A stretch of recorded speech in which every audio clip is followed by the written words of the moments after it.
Today is the last talk of this topic, the 100 Dharma. And I kind of squeezed 2 talks content today because next Sunday, Shifu's Dharma here, Gilbert, will give a short talk about the method of meditation. And all our monastics from CMC and DDRC, we are having a 1-month winter retreat at DDRC. So in January, there will be no Dharma talks, but we still have the chanting service online. Today, I quickly summarize that what we have talked about in the previous talks. So we talk about in Yogacara, we can divide it, categorize all the dharmas into 5 categories. So there will be unconditioned dharma for the enlightened ones, and conditioned dharma for ordinary people or for all the practitioners. And the conditioned dharma can further divide it into pseudo dharma, which we talked about last week, and real dharma means the form dharma and the mind dharma.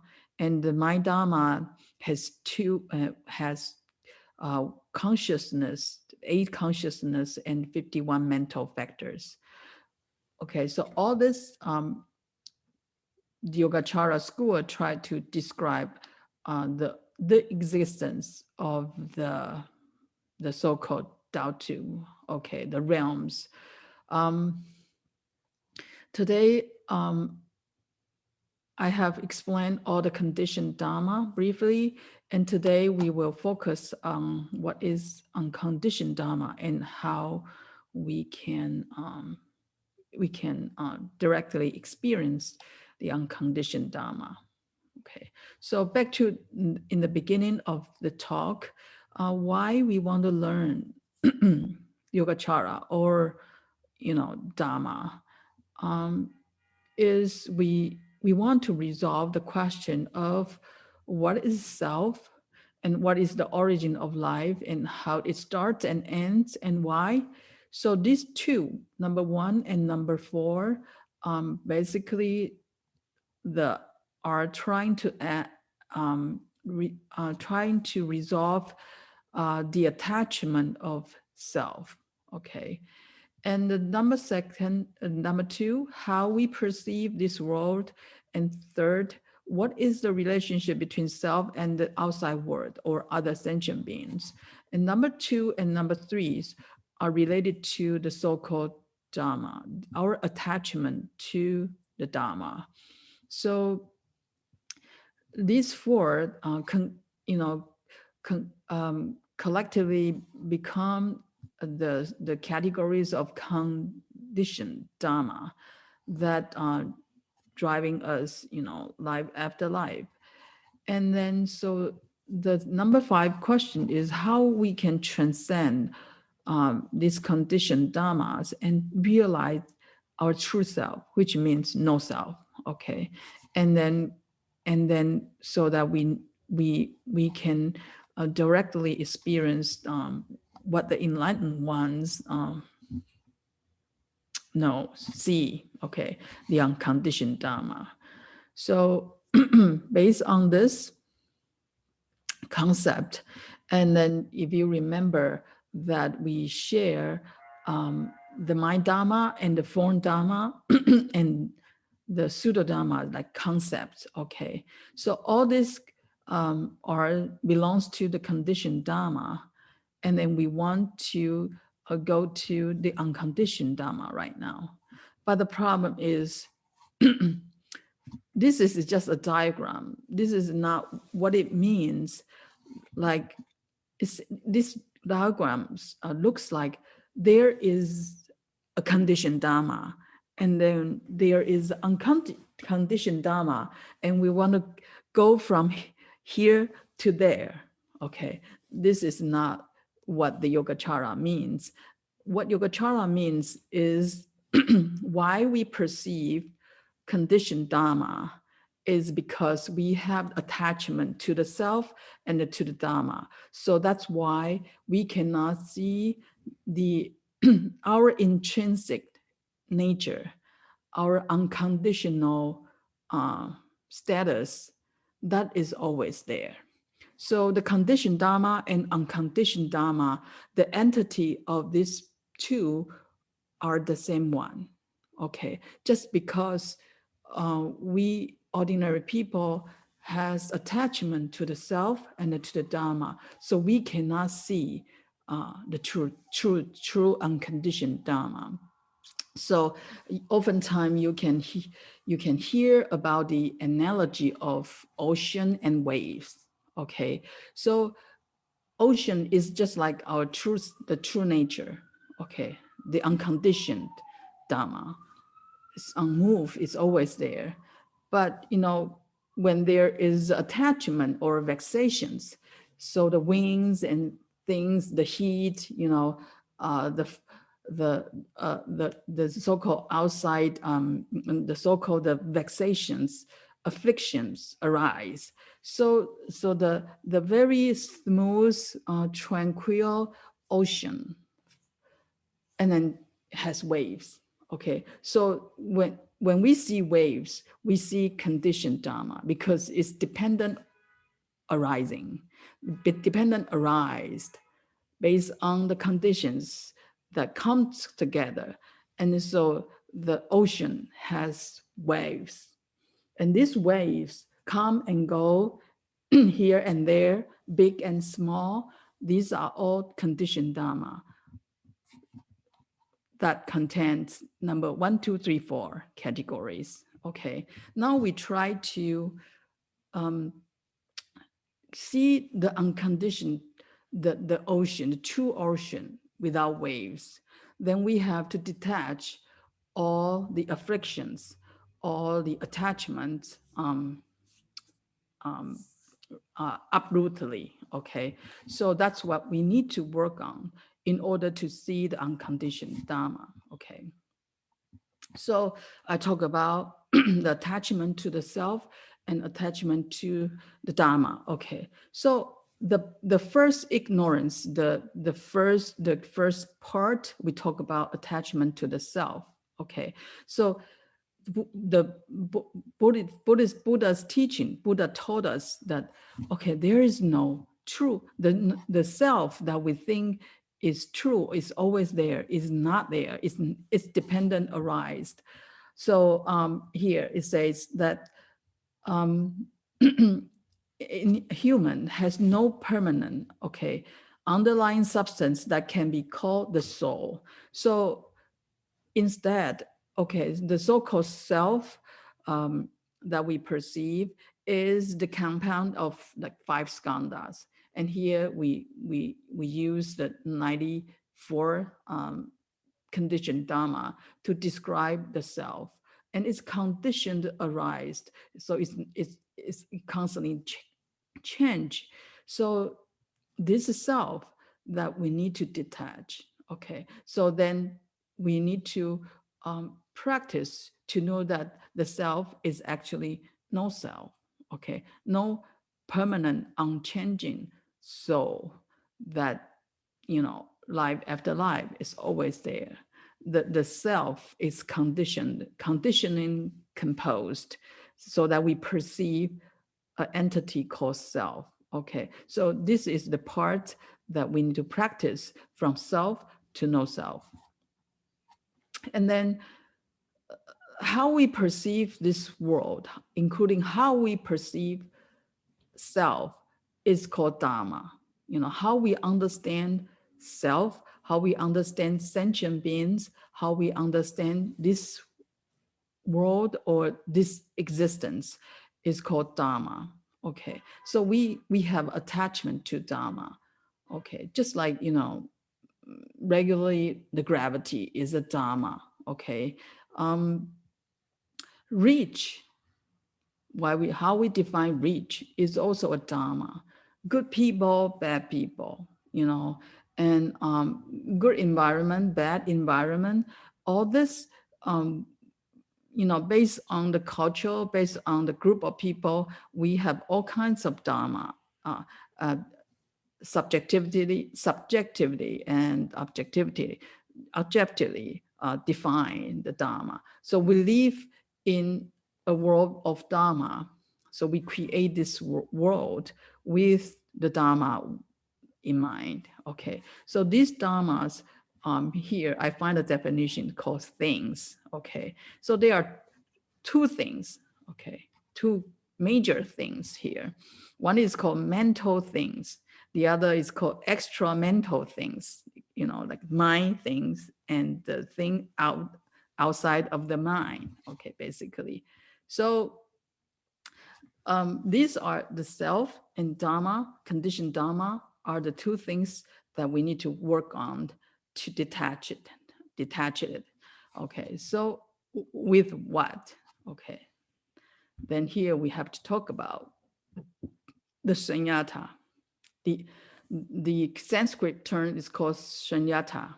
Okay, what Shanyata means is the voidness that can constitute ultimate reality. Okay, Shanyata is seen not as a negation of existence, but rather as the undifferentiation out of which all apparent entities, distinctions, and dualities arise. Okay, so basically, it's a wisdom.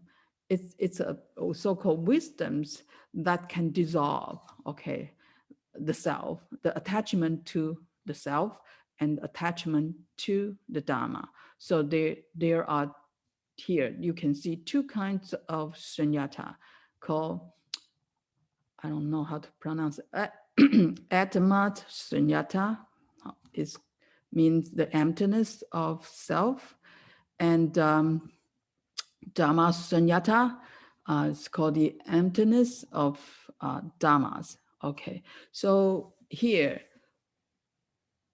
basically the core teaching, the core principles of Buddhism are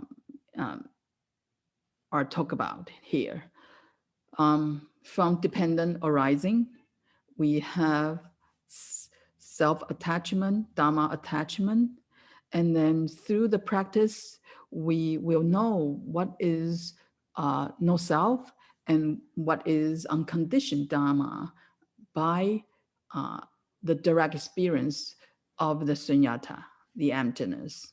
Okay, so these are the core teaching of the Buddha, and also is the guideline for us to practice, to follow.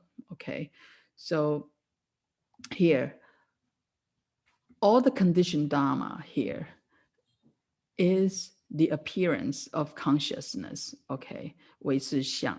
Okay, and why the purpose of learning the appearance of consciousness or the manifestation of consciousness is trying to see the true nature of consciousness.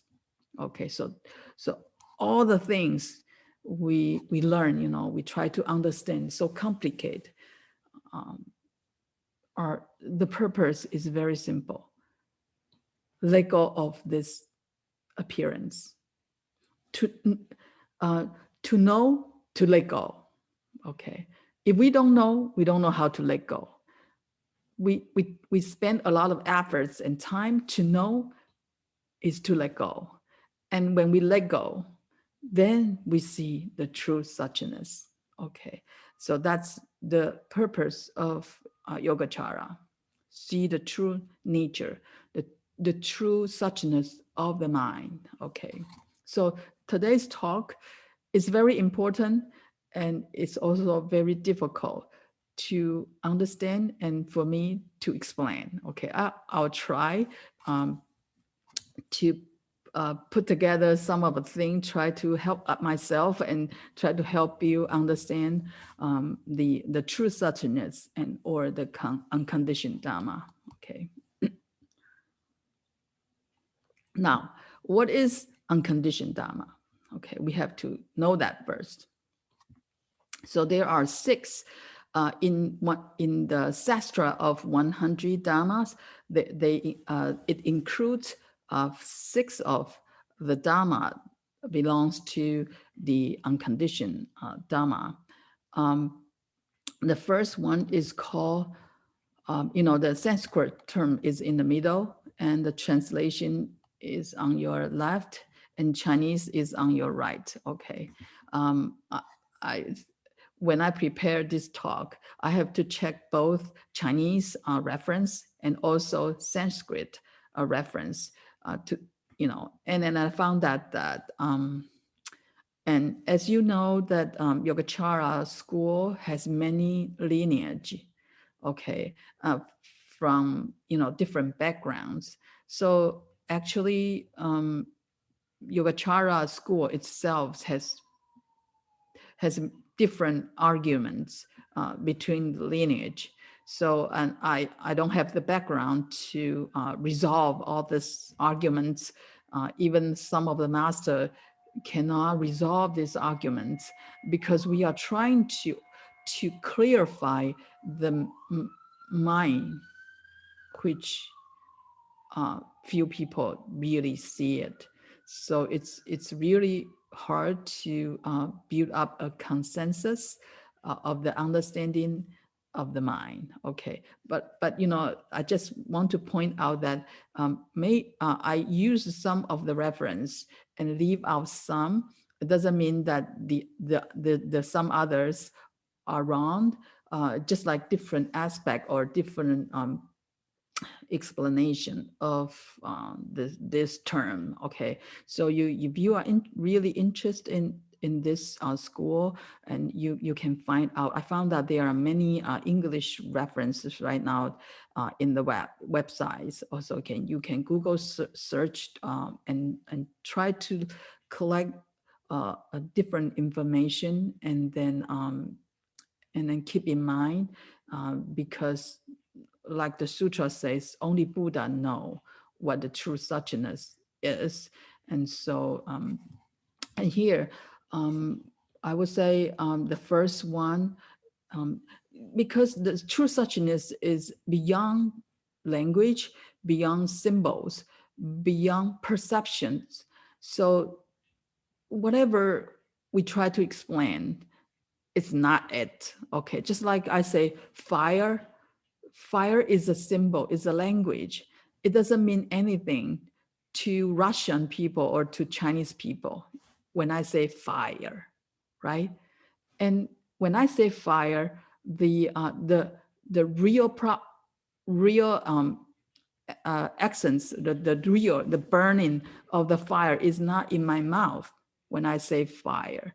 So basically, symbol is a method that tried to help us understand things. Okay, fire, I would say, oh, it's not solid, you can see light.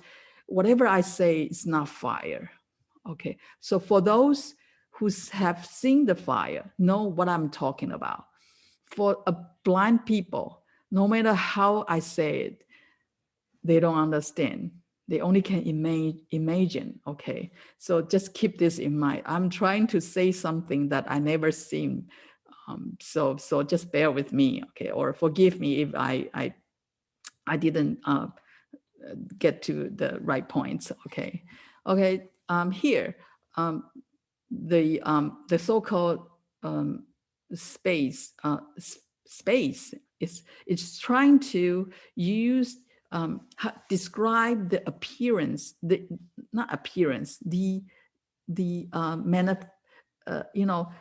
when we try to describe something, we have to describe the outlook, the appearance, right? But the problem is true suchness has no appearance, but I still, the sutra need to still describe something for us to comprehend. Okay, so now here is, okay, the unconditioned Dharma, okay, the true suchness is pervasive, it's everywhere. And there is no occupancy. I sit on this chair, and then nobody can sit here because I occupy this chair. But the Dharma will not occupy. Okay. If I hate you means I don't like you. Okay. So hate, dislike, and like is opposite. So if you have like, then you don't have dislike. Okay. So that's, you can only choose one. And but not for true suchness, and compatible to everything. So it would take everything. You know, it was like ordinary people. I can take you as my friend, but not you. Okay, you and but not you. I'm not compatible to everyone. I have pick and choose, but the so-called space, the true suchness, take everything, and then nothing can hinder it. Okay, so if I into here space, I put a table here, then I cannot go through, right? It block my way. But for the true suchness, it's not hindered by anything, and no receiving and no giving. Okay, and you cannot add things more, and you cannot take things out. Okay, this is the true suchness, the appearance of true suchness. So, for some of the Chan teacher, that they will say, anything, it is Buddha, the Dharma. Anything from anything, everything you can see the true nature. Okay, so that's, but basically it's talk about the it's everywhere. Okay. And the second and third, okay, so I checked the Theravada tradition. When they talk about unconditioned Dharma, basically is the space and these two. And the following belongs to Mahayana tradition. Okay, so the 96 and 97 basically talk about, okay, what is the power of this true suchness? Actually, it's no power. Okay, sometimes we will say that,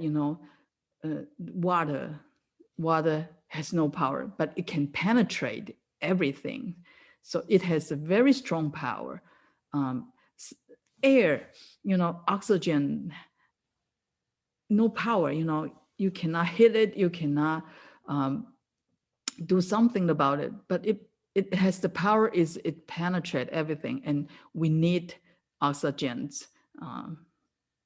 And that's it's kind of an analogy for this to describe this power of true suchness.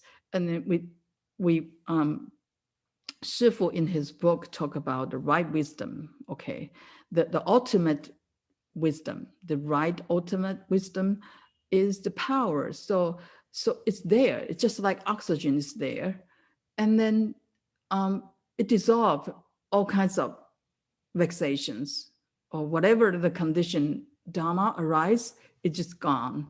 So it's called cessation through understanding. Okay, so because we have the right view, for example, if we have a very deep compassionate mind, so even though you have something happened to you, you want to get angry, but it only takes a second, then your compassion might arise. You don't get angry anymore. So I remember people ask Dalai Lama, will you get angry? And he say, yes, but 1 second. Okay. And for us, it's like weeks and years. So that's the power of wisdom, of compassion. And the power of wisdom is it's always there. So whatever comes, whatever, that's relatively talking for ordinary people. When we have vexation come, we have something come, and it just gone instantly. Okay, so that's why it tried to describe the function of the true suchness is the cessation through understanding. And then 97 is cessation without understanding, because when we talk about number 196, then we will misunderstand that, oh, the true suchness has a thing that has the function. So immediately the Sastra tried to point out that actually the true nature of the right wisdom is no pick and choose. Okay, there is the true nature of the right wisdom. Right wisdom is no arising, no extinction, and vexation indeed does not exist. See through, remember the emptiness, the Shanyata, the wisdom of emptiness, the Shanyata. See through all the true suchness, and ignorance does not exist, vexation does not exist, conditioned dharmas does not exist. Mean does not exist means it's not real. Okay, so this first three for Theravada traditions, it describes the unconditioned Dharma. And further, the Mahayana traditions, when a practitioner practice, what would happen? What is the mind state for a practitioner to achieve the level of unconditioned Dharma? Okay, seeing unconditioned Dharma.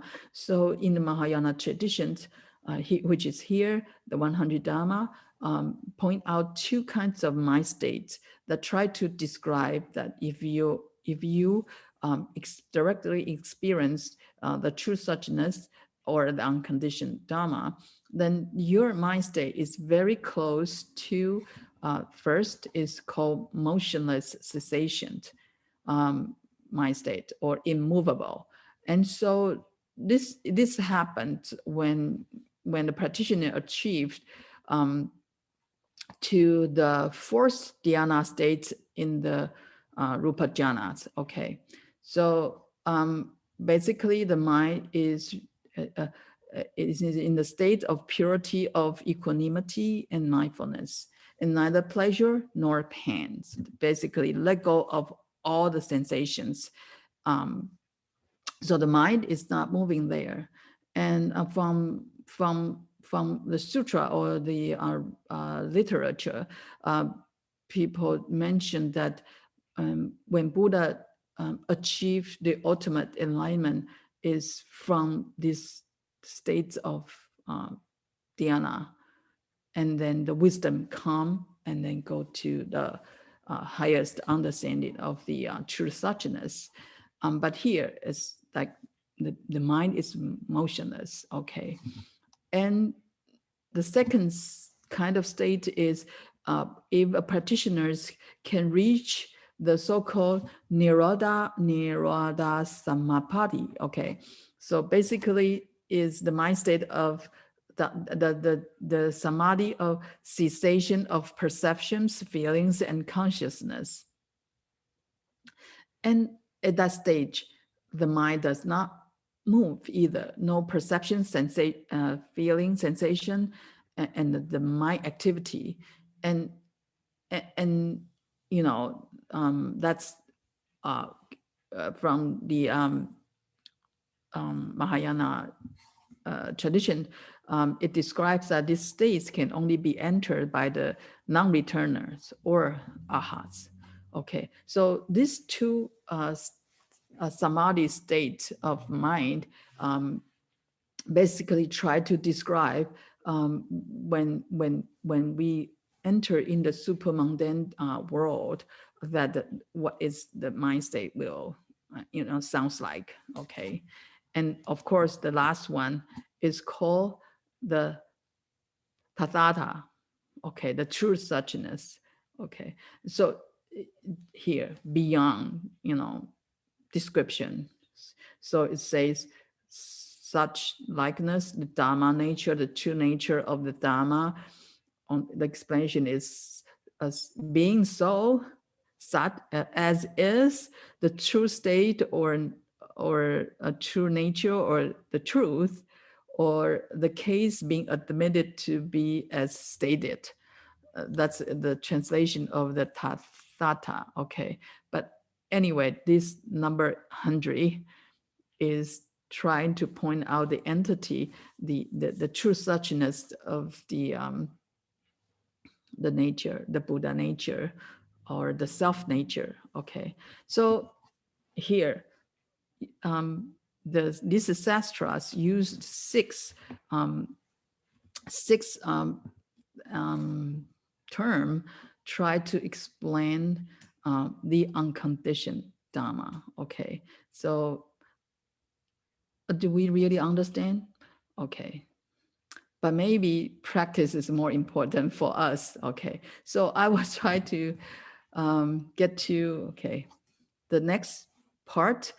Okay, pretty much we understand the term of 100 Dharma, 100 of it. Okay, now we need to practice so that we can, let go of the attachment to the manifestations of the consciousness, and to see the purpose is to see the true nature of the conscious, the mind. Okay, so here it's a big things that actually there are 5 levels of contemplations in Yogacara. Okay, 5 levels, and each levels trying to let go of something, let go of something. Okay, so I just quickly, this itself is a big topic, especially for meditation, for meditation technique. It's already a big topic. I just try to give you a brief idea about what the practice looks like. And to me, this level is a very good guideline. No matter what kind of meditation method we are using, this is a guideline. Okay, so the level 1 is we have to let go of the so-called the Dharma without, and then keep the Dharma within. So you think things are outside. People are rude to me. Things, this country, does not provide people good benefit, and we all complain things, phenomena from outside, or people from outside, and then now we have to let go that we have to detach the vexations arise from the outside environment. Okay, so that's called the level 1 is for all the practitioners. We always need to reflect our own mind. Okay, not dragging by the outside environment. That's always the first step for all the practitioners. So level 1 is detach the Dharma outside, and always work on the mind inside. Okay, the Dharma within. And level 2 is, now, if you remember, we talk about the 4 aspects of 4 aspect theory. There is a objectivity part, subjectivity part, and the core awareness. And then first, we have to let go of the objectivity part. So we are working on the mind now. And in our mind, when we have tried to make discriminations, there is a subjectivity part. Try to grab an objectivity part. Okay, basically a grasper try to grasp something. Okay, so now the next level is let go of the things that we grasp, no matter it's breathing, okay, or a huatou, or something, whatever the method you are using. This part we need to let go. and try to focus on the grasper, who is seeing the thing, who is counting the breath. Okay, so go to the subjectivity part.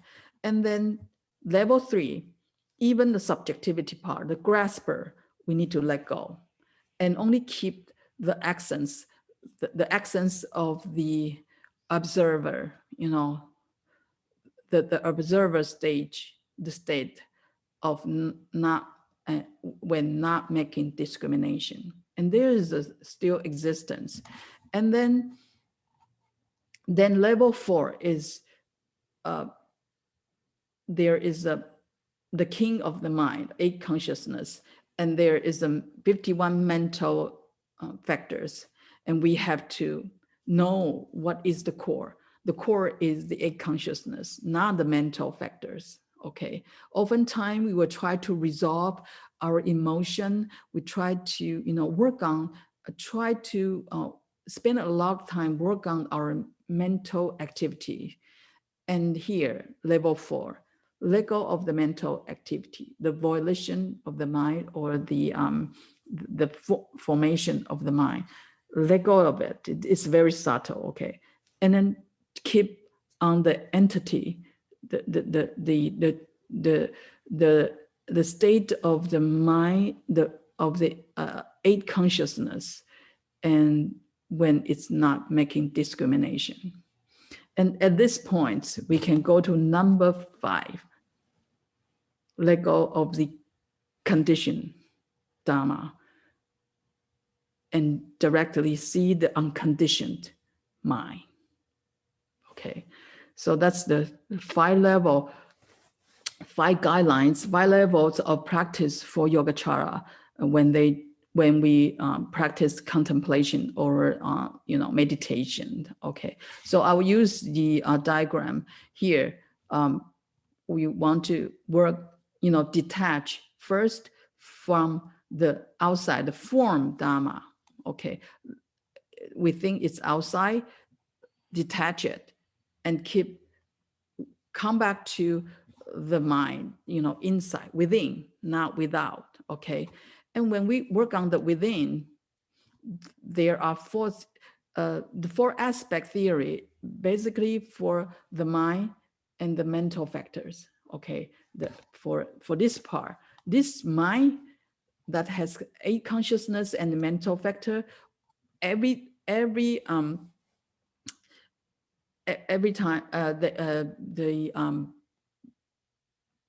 the Yogacara used 4 aspects theory to describe, you know, further how each mind activity manifests. There are 4 aspects.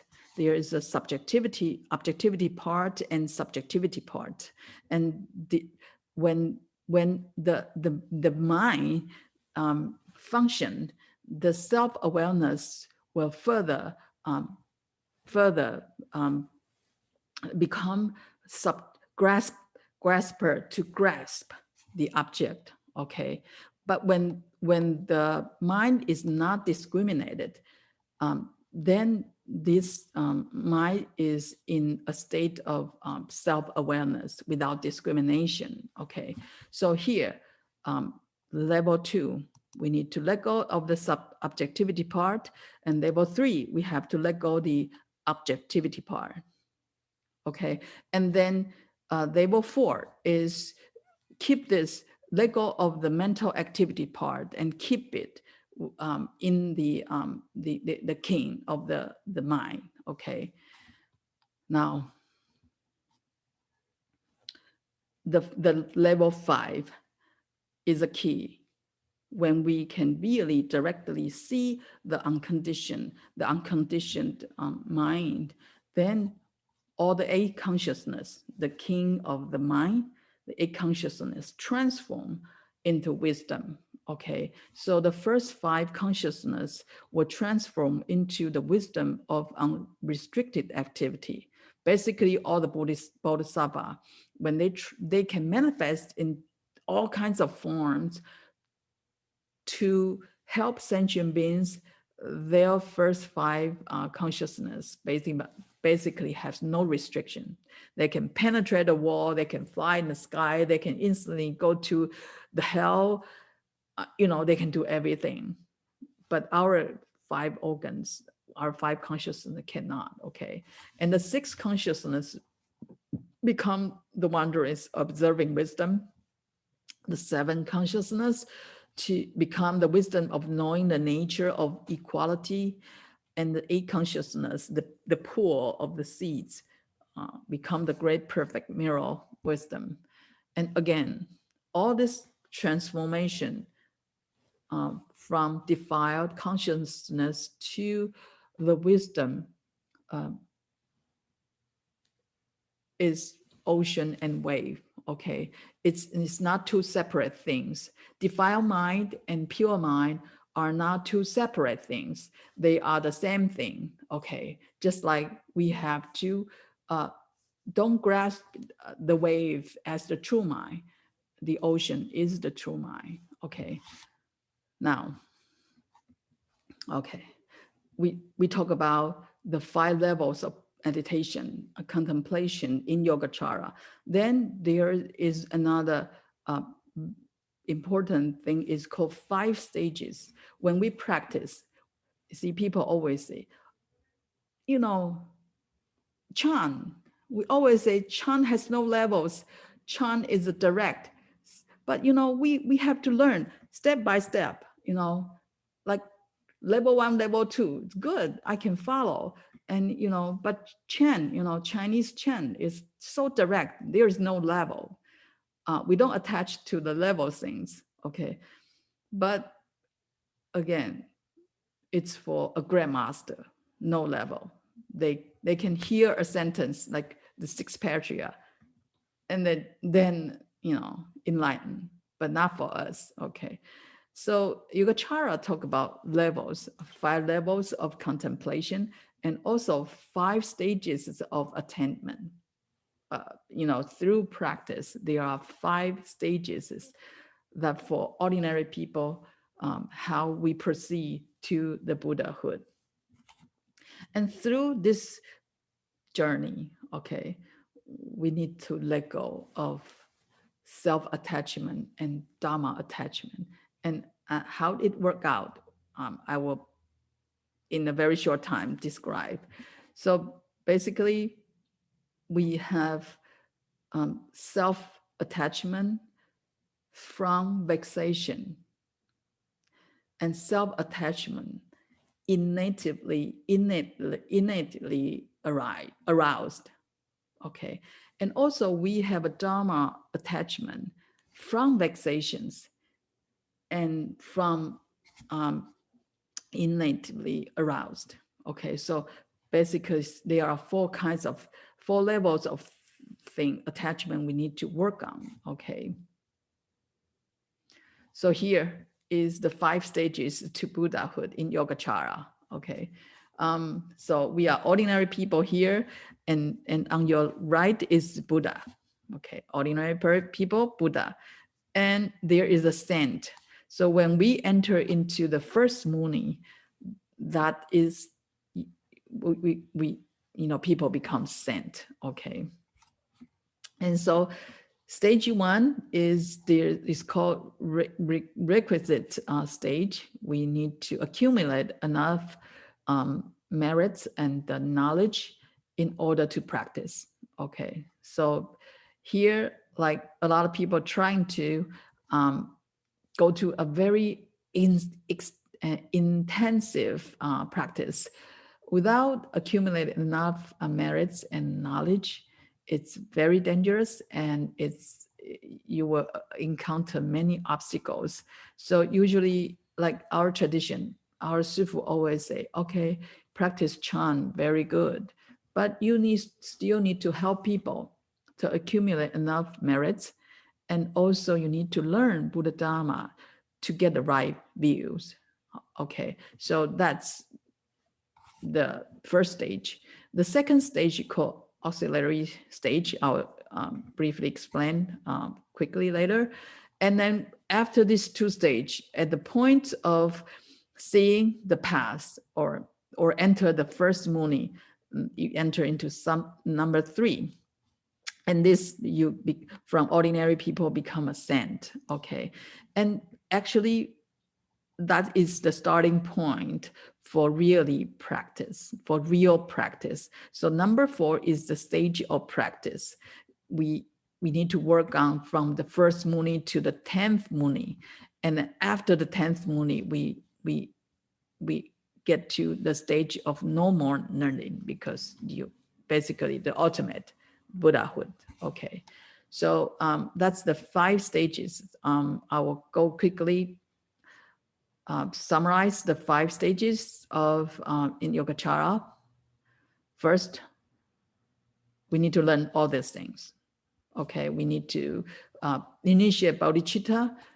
We need to help other people, and then also all this are trying to help people initiate bodhicitta, the 6 paramita, the 4 ways of delivering sentient beings, the 4 unlimited aspects of mind. All this are,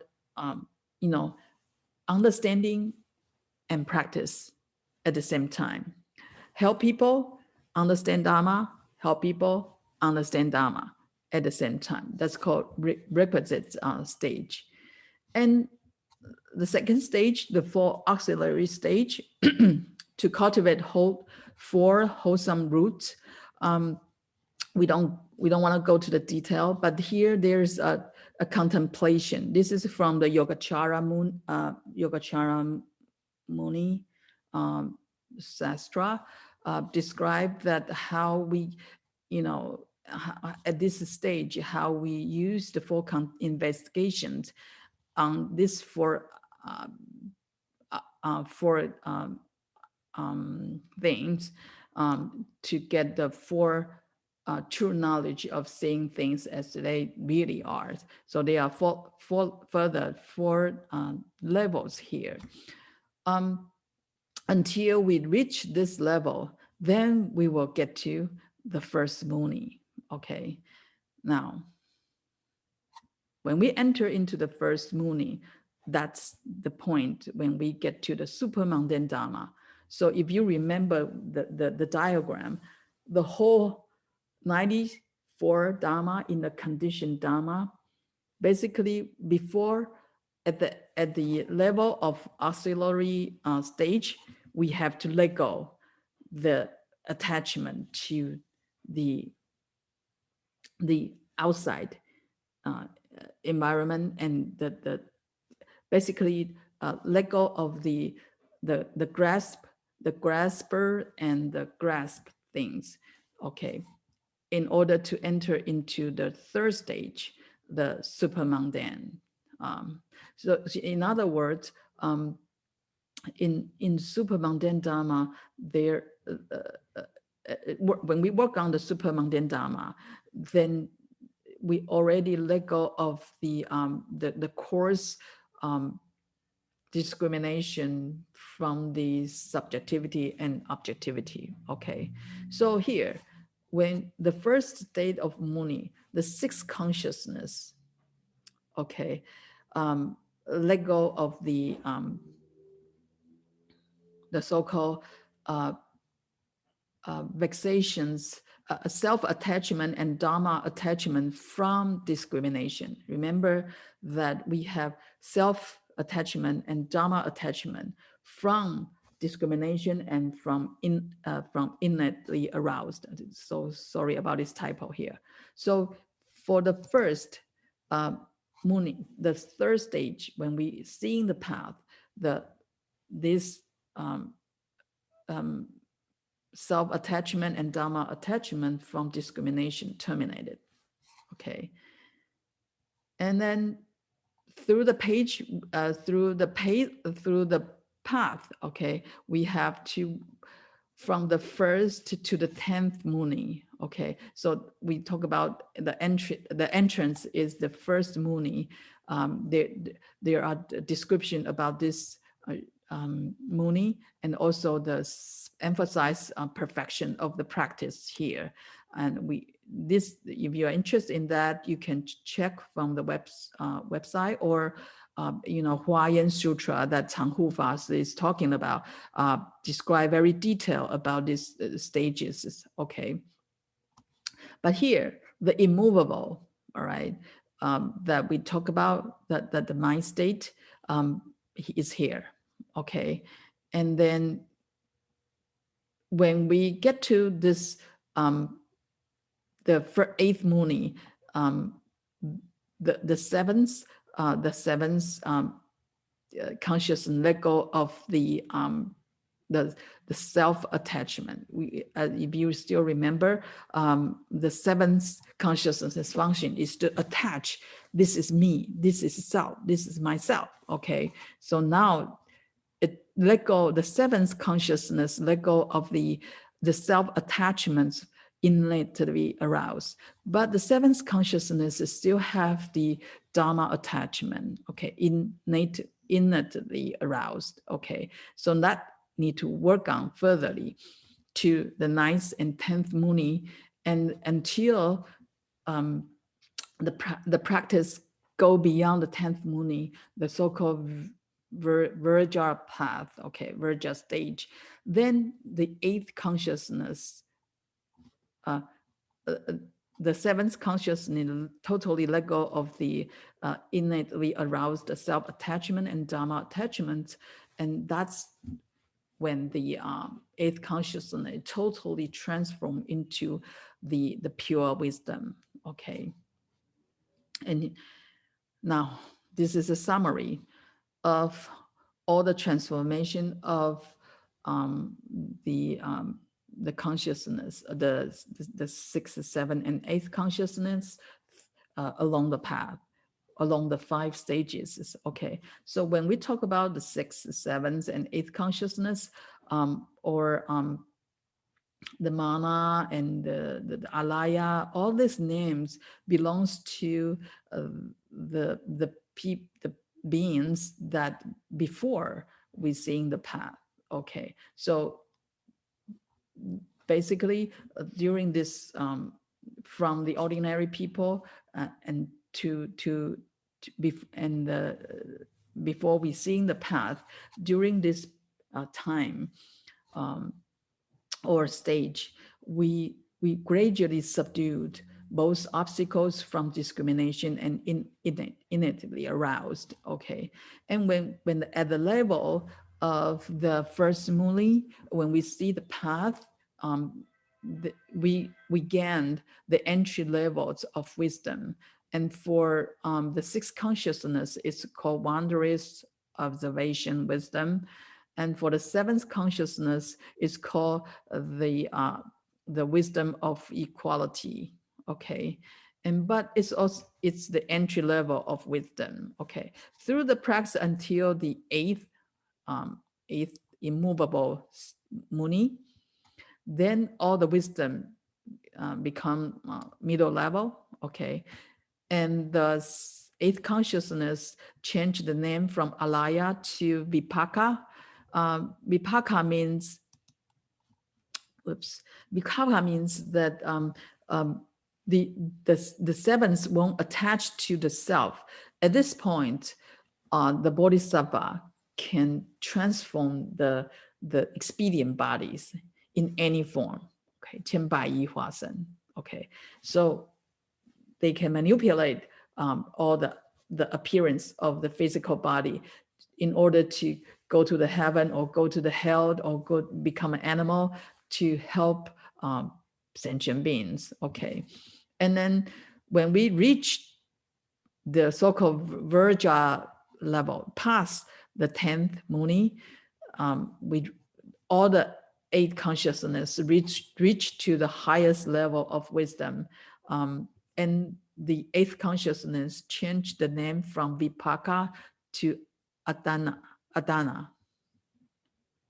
Okay, so here is when we see in the path, we terminate the obstacle from the discrimination, and the subdued obstacle innately aroused. And at the level of the 8th muni, we terminate the self-attachment innately aroused. And when we pass the 10th muni, we terminate the Dharma attachment in it arouse, basically detach all the attachment. Okay, so, all right, good. Hereafter, the great perfect mirror wisdom and undefiled consciousness manifest at the same time. It pervasively shines through all the universe in the 10 directions. Okay, here is the point. We get to the king. Oftentimes in Yogacara, the core practice is the king of the mind, which is eight consciousness. But the eight consciousness, the focus point is on the 6th and the 7th. Okay, we don't need to work on the 1st and 5. We don't need to work on the 8th consciousness, because the 1st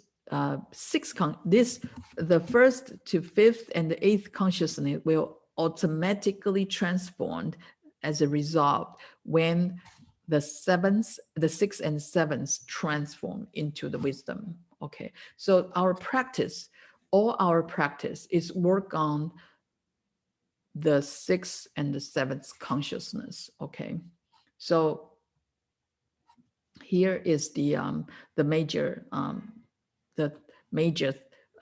focus, the major consciousness we need to work on, no matter what method we are using. You remember the 5 levels of contemplation, all the way to the king of the mind, and the king of the mind is focused on the 6th and the 7th consciousness. Okay, so great. I finished on time. Wonderful. Big topic. Thank you. Yeah, very deep stuff. Thank you very much for an excellent talk. There's really a lot of stuff to learn. Now we'll open the floor for Q&A. We just have a few minutes for Q&A. If you have any questions, feel free to raise your hand. I see 2 hands. You can unmute yourself and ask questions. Okay, so Miranda from Vancouver, please go ahead.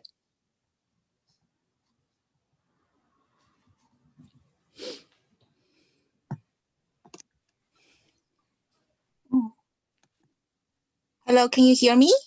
Yes. Yes. Oh, good. All right, because on my screen it says you cannot unmute yourself.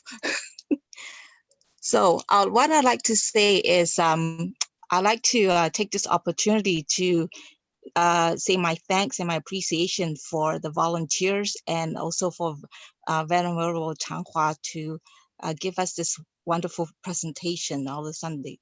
The Sunday talk is worth getting up for in the morning. And thank you very much, and much appreciation, infinite appreciation for Venerable Chang-Hwa to explain this extremely complicated consciousness Yogacara concepts to all of us. So thank you very much. Thank you for your participation. My question here is, okay, we have all these wonderful stages and all the different sub-levels. So my question is, with the 5 stages of Buddhahood, how does that fit in with that concept of the unconditioned without practice, with the what I'm looking at, what I'm picturing in my mind is the slide on the unconditioned Dharma and the conditioned Dharma, and how we're gonna practice. This was how we're gonna practice using okay, sorry, maybe I should reword this. The 4 levels of 5. Okay, so goodness, I'm getting myself confused too. Sorry about this. So no, it's normal. I guess so you wanted to know that, we try to get to the unconditioned Dharma level, and then through the past, how does it fit together? correct, yes. Yes, Okay. like, I mean, it's impossible to get to the absolute highest level, but at least I'm just thinking that now, just starting from the baby level, what would be sort of possibility that we could practice such that we don't get so frustrated and say, why did we do this again? Or why is this happening again? Good. Okay. And other questions? I probably summarize all the question answer at the same time.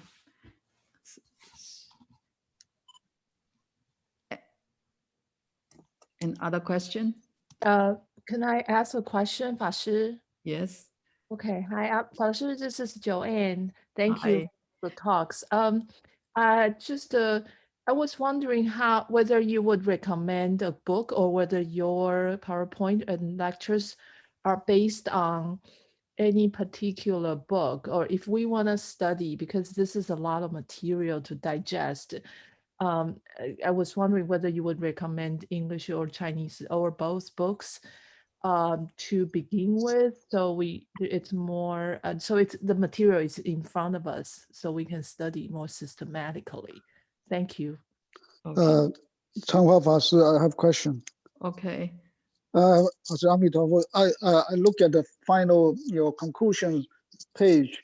It is very clear, very illuminating. My question is, I can understand the number 7 practice, which is, if you lose yourself, basically they said that could be the critical point. But how do you practice what is the key component of practicing observing,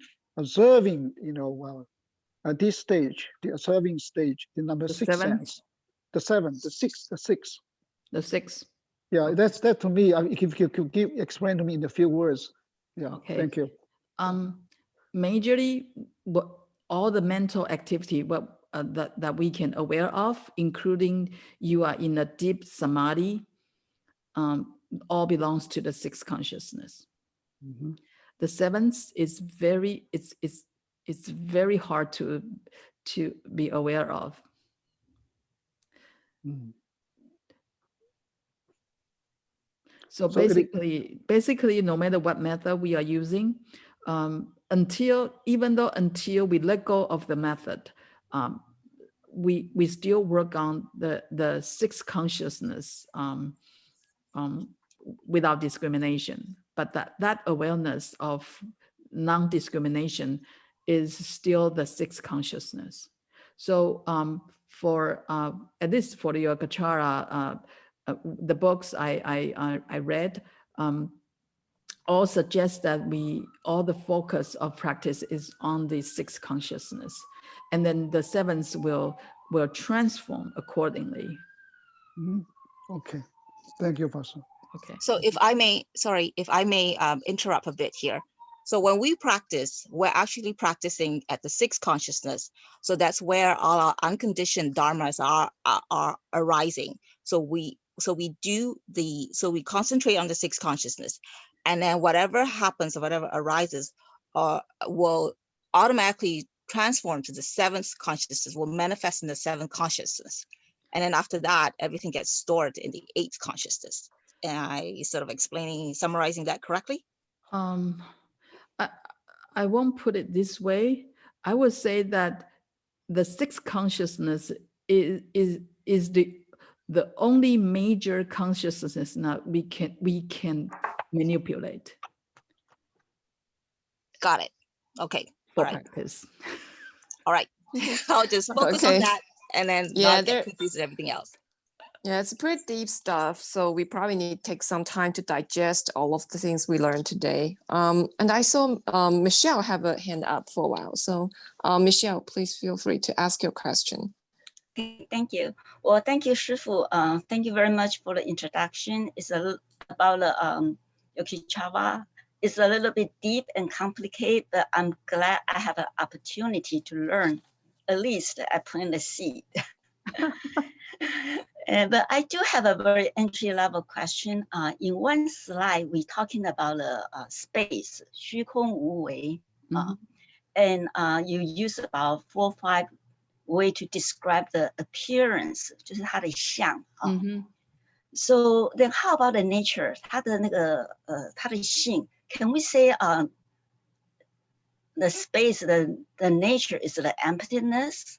In Chinese, 我们能不能讲说虚空的特性是空 是空性 Is that related each other at Yes, all? of course. So, but the problem is, I checked the definition of emptiness. Different sastra has like 10 kinds of emptiness, 16 kinds of emptiness. You know, even emptiness itself, just like true suchness, has different, sounds to me like has different levels or different aspects. You know, emptiness is also unexplainable.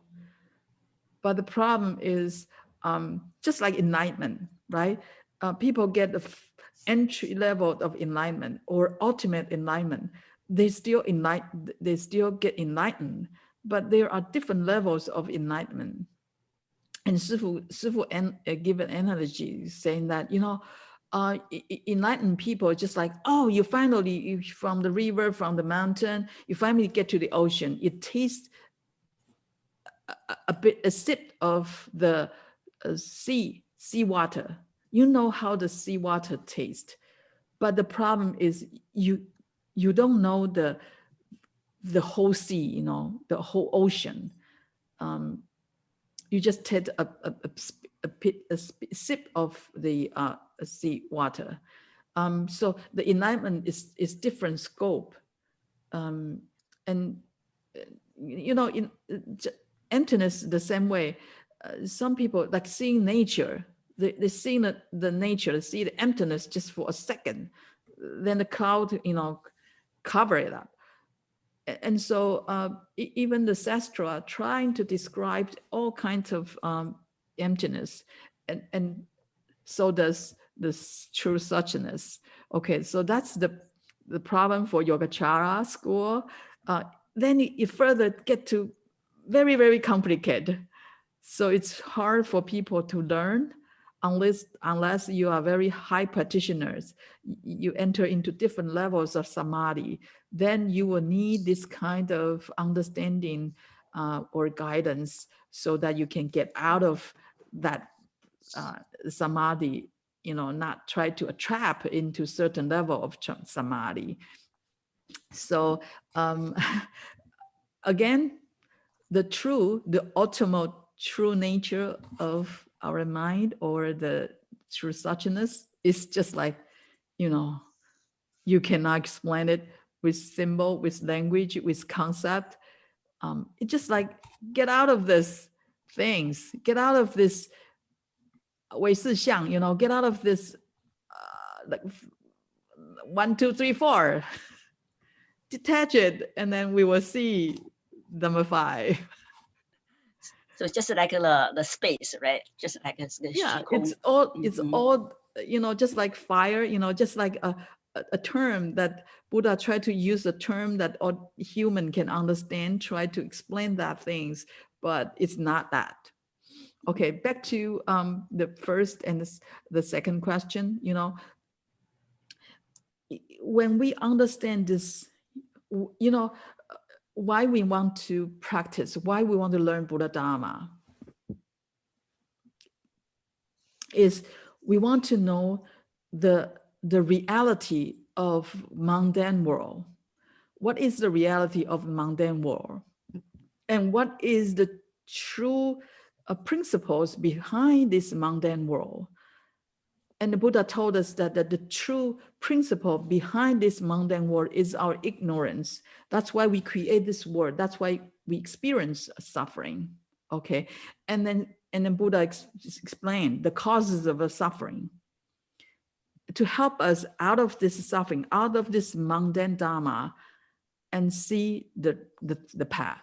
Okay, is the cessation of the suffering. Okay, so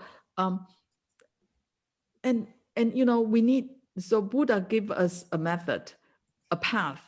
Okay, so okay, so for practice purpose, we have 5 levels. That is a guideline for us to let go of our attachment. You know, we attach to the outside phenomena, detach it. We attach to the grasp things, let go of it. And we even attach to the grasper. It's also a very deep level of self that we need to let go. And then we let go of the mental activity, all the, you know, the sensation, the volition, you know, from 12 dependent arising, 12 link of dependent arising, or 5 skandhas. The volition is the one we need to let go. It's very subtle levels of attachment that focus, finally get to the king of the mind, work on it. And when we work on this, focus on the 6th and 7th. And for us, the things that we can manipulate is the 6th. Okay, so then let go of it and get to the mind state without discrimination. And it's not yet. The mind state without discrimination, we have to, again, let go of the conditioned Dharma. Otherwise, some people enter into very deep samadhi, like the samadhi without perception, sensation, and consciousness. But when you enter, when you leave the samadhi state, you still have vexations. You know, entering into samadhi is a way to see, oh, the mind can really get to that point. But it doesn't guarantee that the vexation is gone. The attachment is gone. So level 5 is the ultimate, the very important stage is when we are in the stage of the mind without any discrimination, that this mind cannot detach from the conditioned Dharma totally. And that's the stage. That's the point that we can see the unconditioned Dharma. But, you know, all this letting go, all this detaching process you can get to different levels. So this is the 5 stages. You know, when we, you know, even the number 1, the requisite stage, we can let go of at least the phenomena, the desire, you know, detached to the attachment to the money, to the craving of food, or, you know, material things, in order to get to the stage 2. And in stage 2 is we have to detach different things. Okay, so this stage is helping us to understand, you know, through letting go of the self-attachment and Dharma attachment from different discrimination or from innatively aroused, and we can gradually get to different stages of the path. And finally is the Buddhahood. Buddha stage is the one that is the true unconditioned suchness. Yeah, Fashi. Yeah, it's already almost 15 minutes past 12. Yeah. Should we Okay, conclude today's talk? The reference, Joanne, I would say that I read many Chinese book, major reference from Chinese book, and some English reference, and some Sanskrit terminology. And if you can read Chinese, their Sifu has a Basu Guiji Song. Okay, the commentary on the lineage of the 8th consciousness. And you also can check with like Yu Ling Po. There are many great lay teachers. They have some books about this topic. And some of the treatises I mentioned earlier, these are the reference you can read. And also for the English part, there are some translation for the 100 Dharma, and you can just Google it, and the delineate of the 8th consciousness. And you just key in Yogacara. I found that there are more and more translations coming out. better than like 5 years ago. And so, but for the PowerPoints, you know, I gave this topic bilingual 5 years ago. I still need to make change, and I feel uncomfortable because I think there are some maybe translation mistake or something. It's just like I don't want to, you know, this is not a textbook, and I'm not a master of in Yogacara school, so that I feel but you can take a photo and you can you know, take it as a reference, but I only choose some of the reference. I did not choose some other reference, like I said before. And those references has different aspects. So overall, I would encourage you to read by yourself and use this as reference. But I would say maybe there are some translation mistakes or something that I didn't explain that well. So That's okay. Thank you so much. Appreciate it. I wasn't asking for the PowerPoint, but it's a good guideline for me to further study. I just wanted to know. I do have the book by Shifu in Chinese, I believe. Thank you so much. I appreciate it. oh Okay. yeah. Should we conclude, or Yeah. I think there's one more hand up, but it's already kind of running out of time. One more hand, maybe just because this is the last call. You want to say something? I think Michael Wang. Okay, thank you. I just want to ask a simple question.